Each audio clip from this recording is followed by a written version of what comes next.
10 آیتوں کا ترجمہ اور اس کی تشریح گزشتہ ہفتے آپ حضرات کے سامنے آ گئی تھی۔ باقی جو 10 آیات ہیں انشاءاللہ اس کا ترجمہ اور تفسیر آپ حضرات کی خدمت میں پیش کی جائے گی۔ گزشتہ آخری آیات میں اللہ تعالیٰ نے اپنی نعمتوں کا اور ان نعمتوں میں سے چند نعمتوں کا تذکرہ فرمایا تھا۔ الم نجعل لہ عینین، کیا ہم نے ان کو 2 آنکھیں نہیں دی ہیں؟ یعنی اللہ تعالیٰ نے جو ہمیں آنکھیں عطا فرمائی ہیں، جن آنکھوں سے ہم کائنات میں پھیلی ہوئی بے شمار اللہ کی نعمتوں کو دیکھتے ہیں، اللہ رب العزت نے اس نعمت کا تذکرہ فرمایا ہے۔ وَلِسَانًا وَشَفَتَيْن، اور اللہ تعالیٰ نے فرمایا کہ ہم نے ان کو زبان اور 2 ہونٹ عطا فرمائے ہیں۔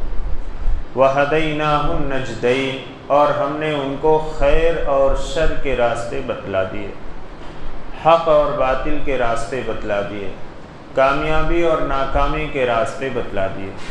اللہ رب العزت نے یہ راستے بتلا کر بندے کو اختیار دے دیا ہے۔ جیسا کہ میں نے بتلایا تھا کہ اللہ تعالیٰ نے بندے کو مجبور نہیں کیا ہے۔ اگر اللہ تعالیٰ بندوں کو اور انسانیت کو مجبور کرتے تو اس روئے زمین پر کسی کی طاقت اور ہمت نہیں تھی کہ وہ اللہ کی نافرمانی کر سکے اور وہ گناہوں کا ارتکاب کر سکے۔ لیکن اللہ رب العزت نے یہ ساری نعمتیں عطا فرمانے کے بعد بندے کو اختیار دے دیا، خیر اور شر کا راستہ بتلانے کے بعد اختیار دے دیا کہ تم اپنے اختیار سے تم خیر کا راستہ اگر چنو گے، اس کا انتخاب کرو گے تو تم کامیاب ہوگے، اور اگر شر کا راستہ اختیار کرو گے، اس کا انتخاب کرو گے تو تم ناکام ہو جاؤ گے۔ اور اللہ رب العزت نے اس بتلانے کے لیے مسلسل انبیاء کرام علیہم الصلاۃ کو دنیا کے اندر مبعوث فرمایا اور کتابیں اس دنیا کے اندر بھیجیں جو بندوں کی ہدایت کے لیے اور خیر اور شر کو بتلانے کے لیے اللہ تعالیٰ نے ان کتابوں کا نزول فرمایا۔ انہی کتابوں میں سے ایک کتاب یہ قرآن مجید ہے جو ہمارے اور آپ کے آقا تاجدار مدینہ سرکار دو عالم صلی اللہ علیہ وسلم جو اس امت کے آخری پیغمبر ہیں، ان پر یہ کتاب نازل ہوئی۔ آپ صلی اللہ علیہ وسلم آخری پیغمبر بھی ہیں اور یہ کتاب آخری کتاب بھی ہے جو اللہ تعالیٰ کی طرف سے نازل ہوئی۔ اب اس کے بعد نہ اس دنیا کے اندر کوئی پیغمبر مبعوث ہوں گے۔ اگر کوئی نبوت کا دعویٰ کرتا ہے تو وہ جھوٹا ہے، کذاب ہے اور وہ کافر ہے، اور اگر کوئی کتاب لا کر پیش کرتا ہے کہ یہ آسمانی کتاب ہے تو وہ کتاب جھوٹی ہے، اور وہ کتاب جو ہے وہ قابل بھروسہ نہیں ہے، کیونکہ اللہ رب العزت نے کتاب جو آخری کتاب قرآن مجید ہے اس کو نازل فرما دیا اور آخری پیغمبر محمد صلی اللہ علیہ وسلم کو نبوت و رسالت سے سرفراز فرما کر نبوت کے سلسلے کو ختم فرما دیا۔ آپ صلی اللہ علیہ وسلم رہتی دنیا تک نبی ہیں اور یہ کتاب رہتی دنیا تک انسانیت کی ہدایت کے لیے آخری کتاب ہے۔ اللہ رب العزت فرماتے ہیں کہ ہم نے یہ نعمتیں عطا فرمائی ہیں تمہیں اور راستے بھی بتلا دیے۔ اب تمہیں انتخاب کرنا ہے اور تمہیں چننا ہے کہ کون محنت اور مشقت کر کے کامیابی کے راستے کو اختیار کرتا ہے اور کون دنیا کے فانی عیش و آرام پر نظر رکھتے ہوئے اپنی آخرت کو برباد کرتا ہے اور ناکامی کے راستے کو ڈھونڈ لیتا ہے۔ اللہ تعالیٰ فرماتے ہیں فَلَقْتَحَمَ الْعَقَبَةَ، تو یہ اس گھاٹی میں داخل نہ ہو سکا۔ عقبہ کہتے ہیں گھاٹی کو جو 2 پہاڑوں کے درمیان راستہ ہوتا ہے، جو اکثر جنگ کے موقع پر استعمال کیا جاتا ہے، اور وہ گھاٹی پر چڑھنا بڑا مشکل کام ہوتا ہے۔ اللہ رب العزت نے فرمایا کہ بندہ اگر آخرت میں کام آنے والے اعمال کو اختیار کرتا ہے تو ظاہر سی بات ہے تھوڑی بہت اسے مشقت اٹھانی پڑتی ہے، اور اسے گھاٹی سے تعبیر فرمایا کہ جس طرح گھاٹی پر چڑھنا یا گھاٹی کے راستے میں چلنا مشکل ہوتا ہے، ایسے ہی جو شریعت کے احکام ہیں اس میں تھوڑی بہت تو مشقت ہے۔ یہ نہ سمجھے آدمی کہ بس بیٹھے بیٹھائے اپنے نفس پر عمل کرتے ہوئے اور اپنی خواہشات پہ عمل کرتے ہوئے انسان کامیابی کے راستے پر چلا جائے۔ اس میں تھوڑی بہت مشقت اٹھانی پڑتی ہے، نفس کی خواہشات کو کچلنا اور دبانا پڑتا ہے، اور اپنی خواہشات کو، اپنے جذبات کو جو ہے اس کو چھوڑنا پڑتا ہے اگر شریعت پہ عمل کرے۔ مثال کے طور پر نماز فجر ادا کرنا ہے، اب نفس تو چاہتا ہے کہ ابھی نیند آ رہی ہے، ابھی گھنٹے 2 گھنٹے 4 گھنٹے اور بستر پہ پڑے رہو، لیکن اب اس نفس کی خواہش کو کچلنا ہے اگر، اور اس کی خواہش کو توڑنا ہے، تو پھر آدمی اگر نفس کی خواہش کو کچلتا ہے تو پھر وہ نماز فجر ادا کر سکتا ہے، مسجد تک آ سکتا ہے، اس کو تھوڑی بہت تو مشقت اٹھانی پڑے گی۔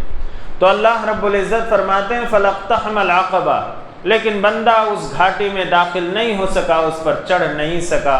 وَمَا أَدْرَاكَ مَا الْعَقَبَةُ، اللہ تعالیٰ فرماتے ہیں اور آپ کو کیا معلوم کہ عقبہ کیا ہے، وہ گھاٹی کیا ہے۔ اس سے پہلے میں نے بتلایا تھا کہ جب اللہ تعالیٰ قرآن کریم کے اندر وما ادراکا سے جب کوئی بات بیان کرتے ہیں، سوال کرتے ہیں، تو اس کا جواب اللہ تعالیٰ خود عطا فرماتے ہیں۔ آگے اللہ تعالیٰ نے فرمایا کہ عقبہ کیا ہے، اس کا جواب اللہ تعالیٰ نے دیا ہے۔ اور قرآن کریم کے اندر جہاں وما یدریکا اور آپ کو کیا معلوم، معنی دونوں کے ایک ہیں، جہاں وما یدریکا کا سے اللہ تعالیٰ سوال کرتے ہیں، وہاں اس کا جواب اللہ تعالیٰ اس کو متعین نہیں کرتے، اس کو نہیں فرماتے۔ وما یدریک لعل الساعۃ تکون قریبا، اور آپ کو کیا معلوم شاید قیامت کا دن قریب ہو، یعنی قیامت کب ہوگی اس کا اللہ رب العزت کے علم میں ہے، لیکن اس کا علم دوسرے کو نہیں دیا گیا۔ شاید قیامت قریب ہو، اللہ تعالیٰ نے فرما دیا، اس کو متعین نہیں کیا۔ لیکن وما ادراکا سے جہاں سوال کرتے ہیں اللہ تعالیٰ اس کا متعین جواب عطا فرماتے ہیں۔ اللہ تعالیٰ فرماتے ہیں وما ادراک ما العقبہ، اور آپ کو کیا معلوم کہ وہ گھاٹی کیا ہے۔ فک رقبہ، اللہ تعالیٰ فرماتے ہیں کہ وہ گردن کو آزاد کرنا ہے، غلام کو آزاد کرنا ہے، گردن کو چھڑانا ہے۔ اللہ تعالیٰ نے فرمایا فک رقبہ، گردن کو آزاد کرنا، غلام کو۔ یہ غلامی کا دور تھا، حضور اکرم صلی اللہ علیہ وسلم کی نبوت و رسالت سے پہلے غلام خریدے اور بیچے جاتے تھے، فروخت کیا جاتے تھے۔ بعض لوگ جو اعتراض کرتے ہیں کہ جناب محمد رسول اللہ صلی اللہ علیہ وسلم نے غلاموں کو رواج دیا ہے، جبکہ یہ بے بنیاد بات ہے، یہ تعصب سے بھری ہوئی بات ہے۔ حضور اکرم صلی اللہ علیہ وسلم نے تو غلاموں کے رواج کو ختم کیا ہے، آپ نے غلاموں کے حقوق بتلائے اور امت کو یہ تعلیم دی اور یہ فرمایا کہ جو تم کھاتے ہو وہی غلام کو کھلاؤ، جو تم پہنتے ہو وہی غلام کو پہناؤ۔ یہ مقام اور مرتبہ جناب محمد رسول اللہ صلی اللہ علیہ وسلم نے اپنی زبان رسالت سے فرمایا، اور فرمایا کہ اگر کوئی شخص کسی غلام کو آزاد کرے گا تو اس کے ایک ایک عضو کے بدلے میں اللہ رب العزت اس بندے کو جہنم سے آزاد کریں گے۔ فرمایا کہ اگر غلام کو آزاد کیا تو اس کے ہاتھ کے بدلے میں اللہ تعالیٰ اس کے ہاتھ کو جہنم سے آزاد کر دیں گے۔ اس نے اس غلام کو آزاد کیا تو اس کے ٹانگ کے بدلے اس کی ٹانگ کو آزاد کر دیں گے، اس کے سر کے بدلے اس کے سر کو جہنم سے آزاد کر دیں گے، اور اس غلام کے پورے جسم کے بدلے اللہ تعالیٰ اس کے جسم کو جہنم سے آزاد کر دیں گے۔ غلاموں کو آزاد کرنا، جناب محمد رسول اللہ صلی اللہ علیہ وسلم نے اس کی ترغیب دی ہے اور غلاموں کے حقوق بتلائے ہیں، ورنہ غلاموں کو انسانیت سے الگ کوئی مخلوق سمجھا جاتا تھا اور ان پر ظلم و بربریت کی انتہا کی جاتی تھی۔ حضرت بلال حبشی رضی اللہ تعالیٰ عنہ پہ امیہ نے کتنے ظلم کیے تھے، چونکہ یہ ان کے غلام تھے۔ آگ پہ لٹایا جاتا تھا، دھوپ میں ڈال دیا جاتا تھا، پتھر سینے پر رکھ دیے جاتے تھے۔ یہ ظلم کیوں کیا جاتا تھا؟ اس لیے کہ وہ غلام ہے۔ جناب محمد رسول اللہ صلی اللہ علیہ وسلم نے اس رواج کو ختم کیا ہے۔ 1450 سال پہلے حضور اکرم صلی اللہ علیہ وسلم نے غلاموں کے اوپر جو ظلم ہوتے تھے اور جو غلاموں کے حقوق کو ضائع کیا جاتا تھا، جناب محمد رسول اللہ صلی اللہ علیہ وسلم نے ان کے حقوق بتلائے۔ یہ تو تعصب کی بات ہے جو کہا جاتا ہے کہ حضور نے غلاموں کو رواج دیا ہے، نہیں، حضور صلی اللہ علیہ وسلم نے غلاموں کے رواج کو ختم کیا۔ آپ صلی اللہ علیہ وسلم نے صحابہ کو اس کی تلقین فرمائی۔ حضرت عبد الرحمن ابن عوف رضی اللہ تعالیٰ عنہ صحابہ میں کافی مالدار تھے، انہوں نے 30,000 غلام خرید کر آزاد کیے۔ حضرت عبداللہ ابن عمر رضی اللہ عنہ کے بارے میں آتا کہ انہوں نے 10,000 غلام جو ہے خرید کر آزاد کیے۔ یہ صحابہ نے یہ عمل کیا ہے۔ اللہ تعالیٰ نے فرمایا کہ فک و رقبہ، غلام کو آزاد کرنا۔ اس زمانے میں غلام کا رواج نہیں، ختم ہو چکا، اب غلام نہیں رہتے ہیں۔ لیکن آج بھی بہت سارے لوگ ایسے ہیں جو بے قصور جیلوں کے اندر بند ہیں، ان کا کوئی قصور نہیں ہے، جھوٹے الزاموں میں ان کو پھنسا کر ان کی زندگیوں کو، ان کی نسلوں کو تباہ و برباد کیا جا رہا۔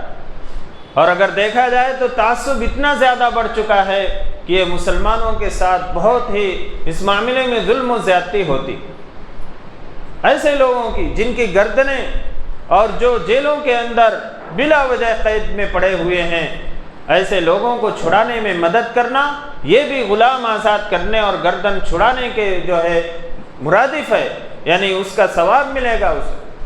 اور ہم لوگ جو ہے یہ سوچتے ہیں کہ ہم کیسے کر سکتے ہیں۔ اس ملک کے اندر بہت ساری تنظیمیں کر رہی ہیں، خاص طور سے جمعیت علماء ہند، جو لوگ جیلوں کے اندر قید ہیں بلا تفریق مذہب و ملت، مسلمان غیر مسلم سے نہیں مطلب، وہ لوگ ان کی پیروی کرتے ہیں، ان کے مقدمات لڑتے ہیں، اور اچھے اچھے وکلاء کی خدمات ان کو حاصل ہیں، اور لاکھوں روپے اس پر خرچ کر کر اب تک ہزاروں لوگوں کو جو بے قصور جیلوں کے اندر قید تھے، بلا تفریق مذہب و ملت، کوئی بھی ہو، مسلمان غیر مسلمان، ان لوگوں کو آزاد کراتے، ان لوگوں کو جیلوں سے نکلواتے۔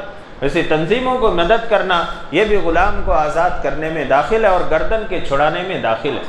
فک و رقبہ، اللہ تعالیٰ فرماتے ہیں کہ گردن کو چھڑانا، اس میں وہ لوگ بھی داخل ہیں کہ جو قرض تلے جن کی گردنیں دبی ہوئی ہیں، جو مقروض ہیں، ان کی قرض کی ادائیگی کے لیے بھی ان کی مدد کرنا اور ان کی گردنوں کو چھڑانا۔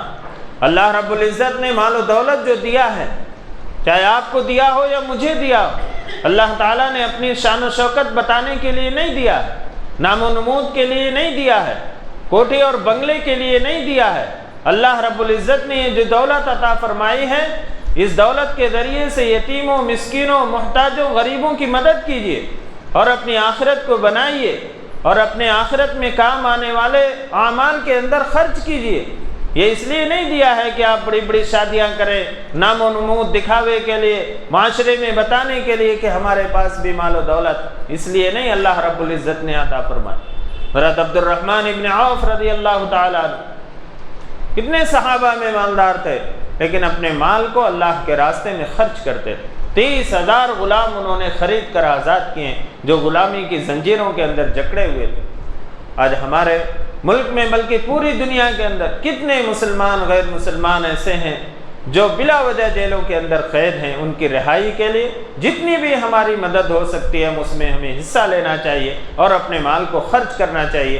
اللہ رب العزت نے فرمایا فک رقبہ، غلام کو آزاد کرنا، او اطعام فی یوم ذی مسغبہ، اللہ تعالیٰ فرماتے ہیں کہ بھوک والے دن میں کھانا کھلانا۔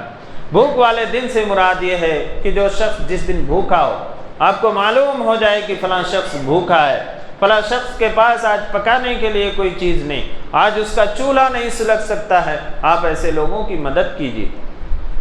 اللہ تعالیٰ فرماتے ہیں یتیماً ذا مقربہ، کسی رشتہ دار یتیم کی مدد کیجیے۔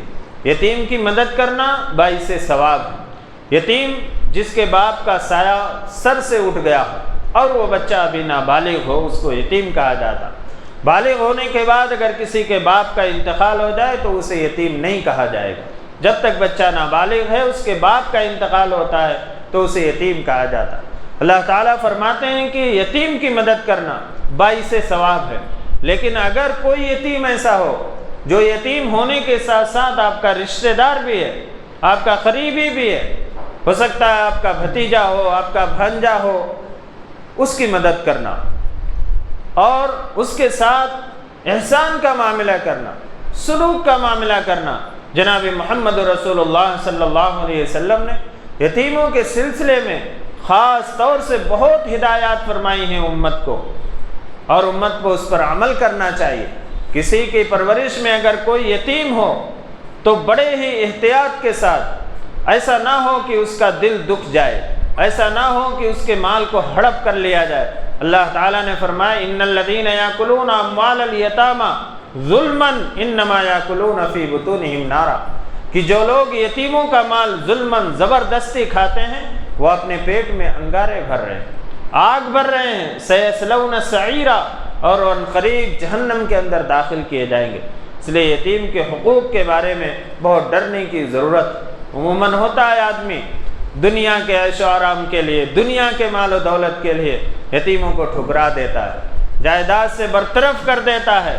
کتنے دن کے لیے، کتنے دن فائدہ اٹھاؤ گے؟ اللہ تعالیٰ نے صاف فرما دیا کہ اگر یتیم کا مال کھا رہے ہو تو اپنے پیٹ میں انگارے بھر رہے ہو، انگارے، اور عنقریب جہنم میں داخل ہو گے۔ اللہ تعالیٰ نے فرمایا یتیماً ذا مقربہ، کسی رشتہ دار یتیم کو، او مسکیناً ذا متربہ، یا ایسے محتاج کو جو مٹی میں پڑا ہوا ہے۔ مٹی میں پڑے ہوئے سے مراد یہ ہے کہ جس کے پاس بالکل کھانے پینے کے لیے نہیں، زمین کے اوپر پڑا ہے، بھوکا ہے، پیاسا ہے، اس کی مدد کرنا۔ بھوک کی وجہ سے زمین پہ پڑ گیا ہے، مٹی کے اوپر پڑ گیا، اس کے پاس نہ رہنے کے لیے مکان ہے، نہ سر چھپانے کے لیے کوئی چیز ہے، کھلے آسمان کے نیچے زمین پر زندگی گزار رہا، مٹی پہ پڑا ہوا، ایسے لوگوں کی مدد کرنا۔ محتاج ہے، ضرورت مند ہے، اس کی مدد کرنا۔ جناب محمد رسول اللہ صلی اللہ علیہ وسلم نے فرمایا کہ قیامت کے دن اللہ تعالیٰ فرمائیں گے کہ اے بندے، اگر تو نے کسی بھوکے کو کھانا کھلایا ہوتا تو گویا تو مجھے کھانا کھلاتا، کسی بے لباس ننگے پن کی حالت میں اسے کپڑا پہناتا تو گویا تو مجھے کپڑا پہناتا۔ یعنی اللہ رب العزت نے اس عمل کے اتنی فضائل بیان فرمائے۔ اس لیے اللہ تعالیٰ نے اگر مال و دولت سے نوازا ہے، یا اللہ ہی نے نوازا ہے، اللہ کی ہی دی ہوئی نعمت ہے، اس کو اللہ کے راستے میں خرچ کرنا چاہیے۔ ضرورت مندوں کے اوپر، محتاجوں کے اوپر اللہ تعالیٰ فرماتے ہیں او مسکیناً ذا متربہ، ایسا محتاج جو مٹی پر پڑا ہوا ہے، جو مٹی میں رل مل گیا ہے، اسی میں رہتا ہے، مٹی کے اوپر لٹ پٹ ہے، یعنی بھوک کی وجہ سے، محتاجی کی وجہ سے اس کے پاس زندگی گزارنے کے لیے کوئی سامان نہیں ہے، ایسے لوگوں کی مدد کرنا۔ ثم كان من الذين آمنوا وتواصوا بالصبر وتواصوا بالمرحمة، اگر اللہ تعالیٰ فرماتے ہیں پھر وہ شخص ایمان والوں میں شامل ہوا، یعنی ایسے اعمال کیا اور اس کے ساتھ ساتھ ایمان کو قبول کیا۔ وتواصوا بالصبر، اور ایمان کے ساتھ ساتھ اس نے صبر کی تلقین کی۔ وتواصوا بالمرحمہ، اور شفقت کی، رحمت کی، مہربانی کی تلقین کی۔ اللہ رب العزت نے فرما دیا کہ یہ سارے اعمال، یتیم کو کھانا کھلانا اور مسکین کو کھانا کھلانا اور اسی طریقے سے غلاموں کو آزاد کرنا، یہ آخرت میں اس وقت تمہارے کام آئے گا جب تمہارے پاس ایمان کی بھی دولت ہو۔ اگر ایمان کی دولت نہیں ہے تو اس کا فائدہ تو دنیا میں ملے گا، لیکن اس پر آخرت میں کوئی اجر ملنے والا نہیں۔ گویا ایمان جو ہے وہ جنت میں جانے کے لیے ویزا ہے۔ اگر کسی ملک میں آپ جا رہے ہیں، آپ کے پاس کتنا بھی مال و دولت، آپ کتنے اچھے ہوں، کتنے بھی بڑے آدمی ہوں، لیکن اگر آپ کے پاس اس ملک کا ویزا نہیں ہے تو آپ کو اس ملک میں داخلہ نہیں مل سکتا۔ تو ایمان شرط ہے، گویا ایمان جو ہے جنت میں داخل ہونے کا ویزا ہے۔ اگر ایمان ہے تو بندہ جنت میں داخل ہوگا، اگر ایمان نہیں ہے تو پھر جنت میں داخل نہیں ہوگا۔ تو اللہ تعالیٰ نے فرمایا کہ پھر وہ ایمان والوں میں شامل ہوا اور اس نے صبر کی وصیت کی، صبر کی تلقین کی، مصائب کے اوپر، تکلیف کے اوپر، پریشانیوں کے اوپر، آزمائش کے اوپر، ابتلا کے اوپر اسے صبر کی تلقین کرتا ہے کہ صبر کرو۔ جیسے کسی کے ساتھ کوئی حادثہ پیش آ جاتا ہے تو ہم اسے صبر کی تلقین کرتے ہیں کہ جو ہے صبر کیجئے، اللہ کارساز ہے، اللہ مددگار ہے۔ یہ بھی نیکی کا کام ہے، یہ بھی ثواب کا کام ہے۔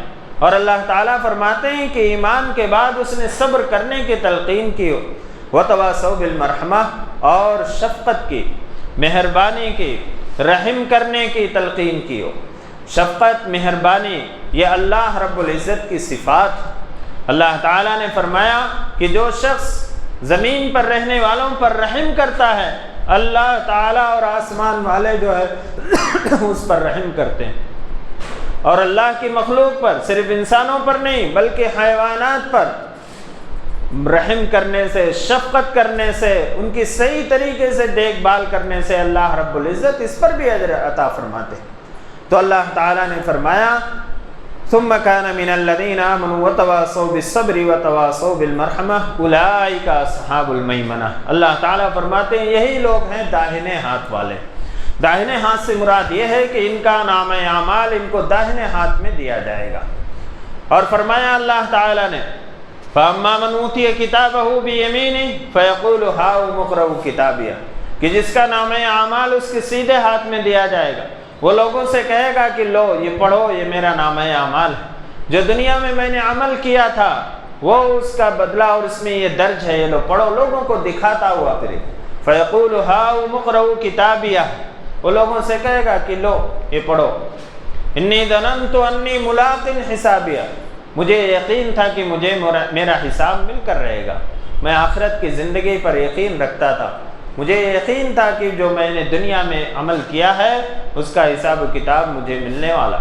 فَهُوَ فِي عِيشَةٍ رَاضِيَةٍ فِي جَنَّةٍ عَالِيَةٍ، اللہ تعالیٰ فرماتے ہیں کہ اب جنت میں تم اپنی من پسند زندگی گزارو، جیسی زندگی چاہو ویسی گزارو، قُطُوفُهَا دَانِيَةٌ كُلُوا وَاشْرَبُوا هَنِيئًا بِمَا أَسْلَفْتُمْ فِي الْأَيَّامِ الْخَالِيَةِ، اس میں ایسے باغات ہوگی جن کے پھلوں کی شاخیں اور ٹہنیاں جھکی ہوئی ہوں گی، اور فرمایا گیا جنت کی نعمتوں کے بارے میں کہ کوئی پھل آپ کو کھانا ہے، اب آپ بستر پہ لیٹے ہوئے ہیں، مسیریوں پر ٹیک لگائے بیٹھے ہیں، آپ کو کھانا ہے، پھل آپ کے سامنے درخت ہے، اب آپ کو اس کو توڑنے کے لیے کسی لکڑی کی ضرورت نہیں، وہ اس کی شاخیں جھک جائیں گے اور آپ لیٹے لیٹے بیٹھے بیٹھے اس کو توڑ کر استعمال کر لیں گے۔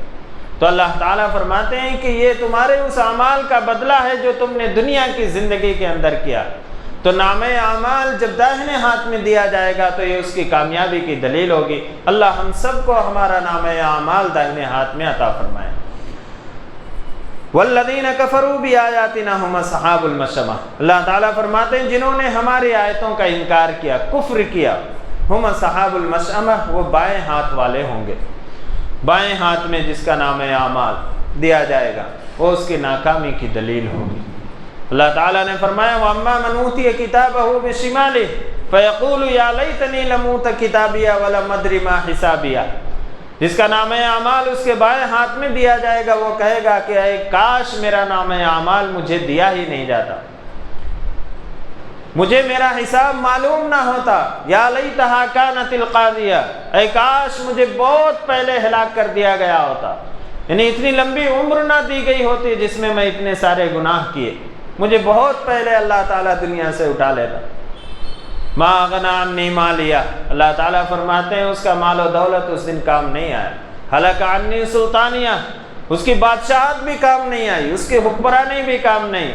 اللہ تعالیٰ فرمائے خذوہ فغلوہ ثم الجحیم صلوہ، کہ پکڑ لو اور اس کے گردن میں توق ڈال دو اور اس کے جہنم کے اندر اس کو جھونک دو، اس کو پھینک دو۔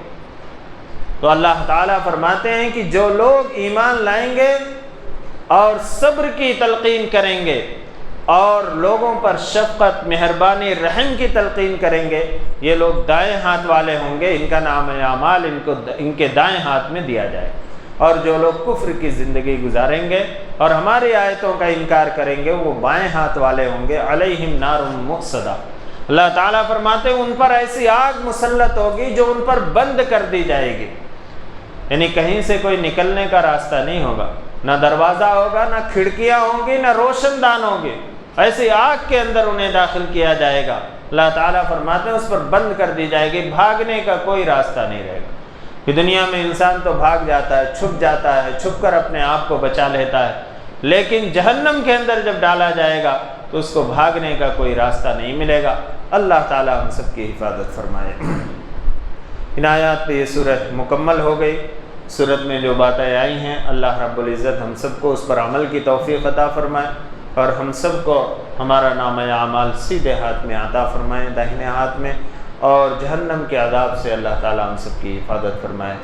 آمین۔ وآخر دعوانا الحمدللہ رب العالمین۔ الحمدللہ رب العالمین والعاقبۃ للمتقین والصلاة والسلام علی سید الانبیاء والمرسلین محمد وعلی آلہ واصحابہ اجمعین یا حی یا قیوم یا ودود یا ذو العرش المجید یا فعال لما یرید یا رحم الراحمین، آپ رب العالمین ہیں، سارے جہان کے پالنے والے ہیں، آپ رحمان ہیں، بڑی بڑی خطاؤں کو معاف فرمانے والے، آپ رحیم ہیں، بلا استحقاق بہت ساری نعمتیں سے نوازنے والے ہیں۔ یا رحم الراحمین، آپ نے ہمیں دین و دنیا کی بہت ساری نعمتیں عطا فرمائی ہیں، ان نعمتوں کے عطا فرمانے میں آپ تنہا مالک ہیں، آپ کا کوئی شریک نہیں ہے۔ یا رحم الراحمین، جہاں آپ نے ہمیں یہ ساری نعمتیں عطا فرمائی ہیں، ہمیں بھی اور ہر مومن کو مغفرت کی تامہ نعمت سے بھی مالا مال فرما دیجیے۔ یا رحم الراحمین، ہم سب کی مغفرت فرما دیجیے۔ یا رحم الراحمین، ہم سب کے گناہوں کو معاف فرما دیجیے۔ یا رحم الراحمین، ہم اپنے گناہوں سے توبہ کرتے ہیں، اس کو چھوڑنے کا عزم مصمم کرتے ہیں۔ یا رحم الراحمین، ہماری توبہ کو قبول فرما لیجیے۔ یا رحم الراحمین، جو نعمتیں آپ نے ہمیں عطا فرمائی ہیں، ان نعمتوں کی قدردانی کی ہمیں توفیق عطا فرما دیجیے۔ یا رحم الراحمین، ہماری ناشکری کی وجہ سے اور ہماری بے توجہی کی وجہ سے وہ نعمتیں ہم سے سلب مت فرما لیجیے، چھین مت لیجیے۔ یا رحم الراحمین، آپ رحم فرمانے والے ہیں، ہم سب پر رحم فرما دیجیے۔ آپ کرم فرمانے والے ہیں، ہم پر بھی ساری امت پر بھی کرم کا معاملہ فرما دیجیے۔